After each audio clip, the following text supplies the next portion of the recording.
I can hardly wait to hear our organist playing music again. This restaurant has been a part of my life since I was 16 years old.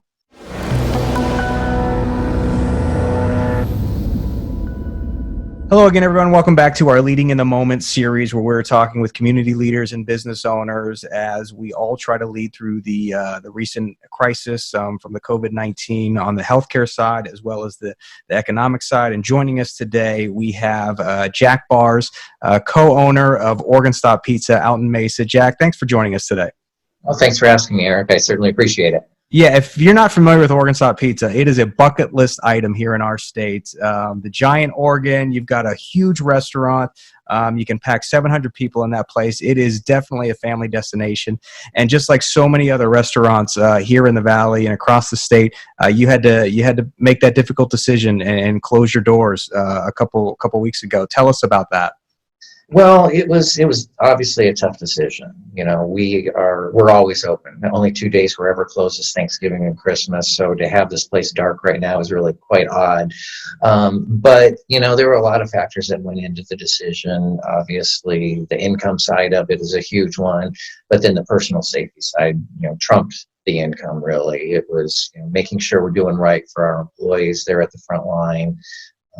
It's a restaurant where everything is close. People are close. Everything is, family style seating with picnic tables, counter service. So you're right there in front of, somebody placing your order.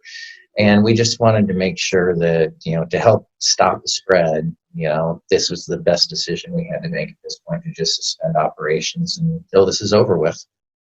Yeah, and Jack, another reason why we're talking to you is finding these local businesses that are truly stepping up.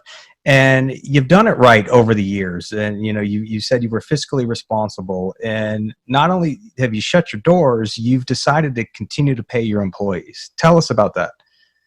Well, they're our lifeblood. Without them, we would not have Organ Stop. People come in because, they like to hear the organ, and they like to see the show and all that type of stuff, but they're not going to come in if we don't have an amazing staff. And I have an amazing staff. These people are just some of the nicest people you could ever meet.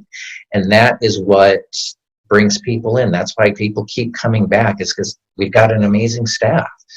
And, for us to be able to continue to pay them is really an honor. It's something that was never even talked about as something not doing as we were making the decision. It was just like, well, of course we're going to still keep paying these guys. We have to. Yeah, and it's not in a position that a lot of restaurants are typically in. And, you said before, thankfully, you guys are in that position and you're doing that.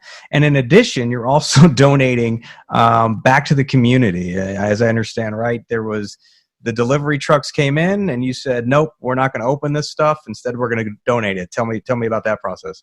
Well, we've had a good relationship with United Food Bank for many years. We do a huge summer promotion every July called Christmas in July, where we do a promo with the United Food Bank. And that's when their shelves are the lightest, is in July.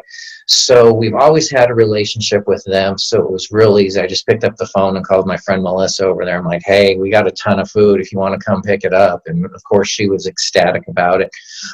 They weren't able to use it because it was bulk. They weren't able to use it for like their typical community type things where, you come and pick up a box full of food to feed for your family. But they have several partners throughout the East Valley, like Pasta Cristo, and some of the, the soup kitchens that they can use the big bulk supplies of, all of this shredded cheese that we have already, put together. And so they were able to use that, and the lettuce mix and all of that type of stuff that's in bulk that the soup kitchens desperately need. So I was so happy that they were able to take it all. I didn't know if they would. But when she said, oh, we can absolutely use it, we'll be over there later today, we were able to get it loaded on the truck full. And you were just saying, Jack, their shelves are empty in July, and that's where you really wanted to step up and help out. And if you look at your business, March, right? This is the time of year where you guys This is your time to shine, right? This is where your business is thriving, and you had to shut your doors. That had to be so difficult for you.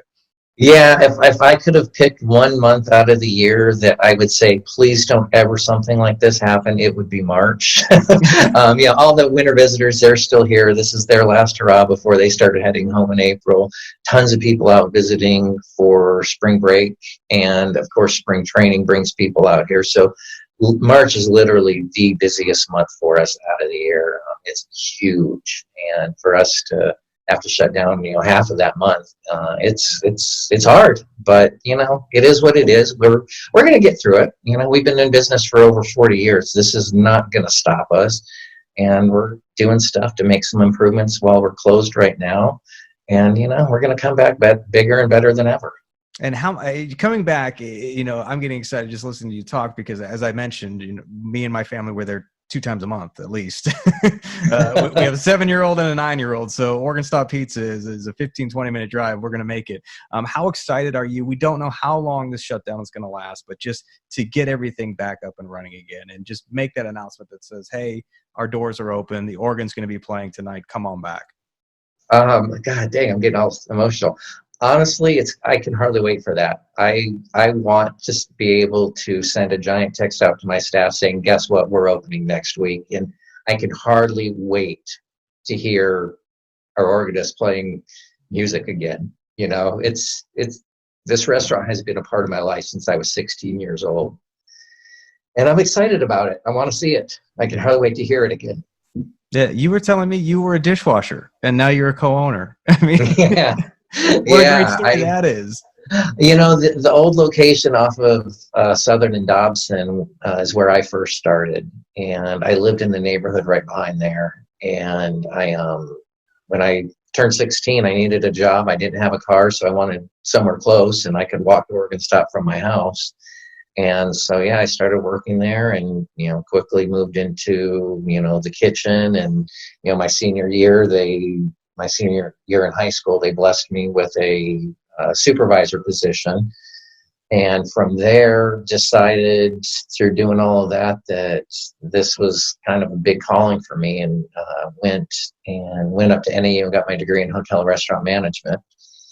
And the year before I was supposed to graduate from that is when the original owners decided they wanted to build the new building. And they needed some help managing. So my senior year of college, I did half of it as an internship, and then my last semester that I was supposed to be up at NAU, I did 3 days up at school, going to school up in Flagstaff, and then 4 days down here in the Valley working. And I've been permanently there since. And your emotion, I think, just connects with so many different restaurant owners right now who have put, their lives into their business, into their restaurants, and to have to close those doors. They're experiencing some of those same emotions. So I'll kind of close with, and ask you, what type of advice do you have? Because, during this interview, you have been positive, you've been upbeat, you're smiling. And I know that's a tough place right now for a lot of business owners to be in. But you found a way to do it, and you're very optimistic looking at when we all come out of this. So what kind of advice do you have for especially people in the restaurant business who are struggling right now? I guess, I have to stay positive. There's no way that I could get through every day if I was, down in the dumps about things. So I have to stay positive through this. I also know what the restaurant means to the community. We are more than just a restaurant. We are a spot that, I have customers talk to me about, this was my parents' favorite place, and on their birthday, they passed away, and on their birthday, they come to Oregon Stop to hear certain songs, so it reminds them of their parents and stuff. It's such a special place that it means a lot to me to hear that kind of stuff from customers. So, there's no way that I'm going to let that stop. And so, you just have to stay positive. That's all you can do at this point.